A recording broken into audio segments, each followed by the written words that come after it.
Hi, I'm Anthea Hartig, and I'm the Executive Director of the California Historical Society, and welcome to our House of History here on Mission Street in San Francisco.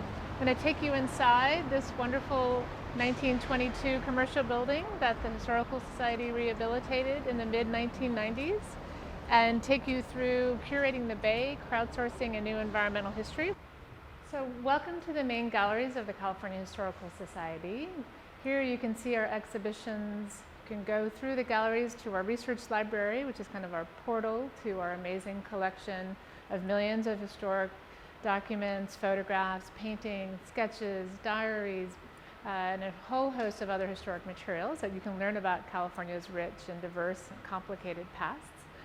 You can buy books in our bookstore. You can come upstairs and see us in our offices, but regardless, you're always welcome here.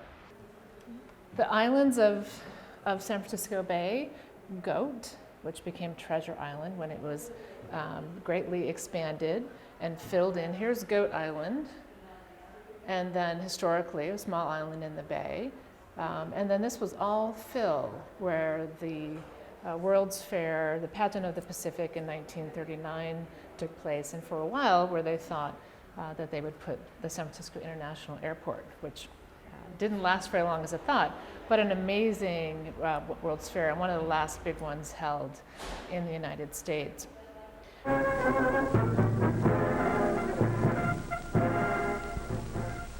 the building of these bridges and the forward march of the far western states during the past decade is dedicated the 1939 exposition, a $50 million pageant of the Pacific, mounted upon a dazzling man-made island in San Francisco Bay. Here the world will find education, opportunity, entertainment, and the boundless hospitality of California and of San Francisco, the city that knows how. Of course, one of our most famous islands in the Bay Area, as you probably know, is Alcatraz, the Rock.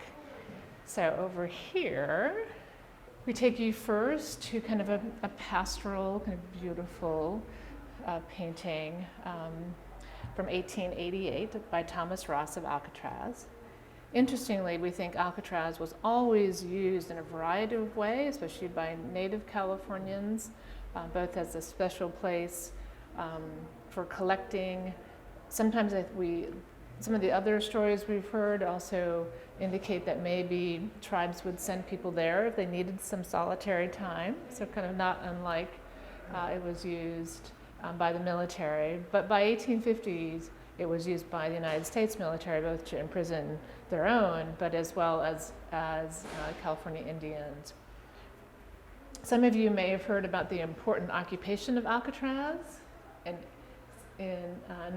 starting in 1969 and lasting 19 months, a pan-Indian movement went to kind of reclaim part of California as their own, as it had been. And it ceased to be a federal penitentiary of great fame, of course. And there were a lot of debates on what to do with Alcatraz. One of the more fantastic was to build a casino and to make Alcatraz an entire casino. But the Indians of all tribes, as this group was called, occupied Alcatraz until it was federal control was reestablished in 1971.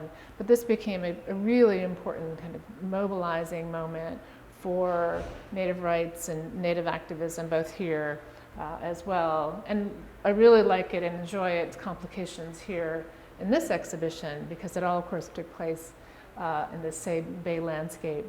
Now, of course, as you know, Alcatraz is a national park.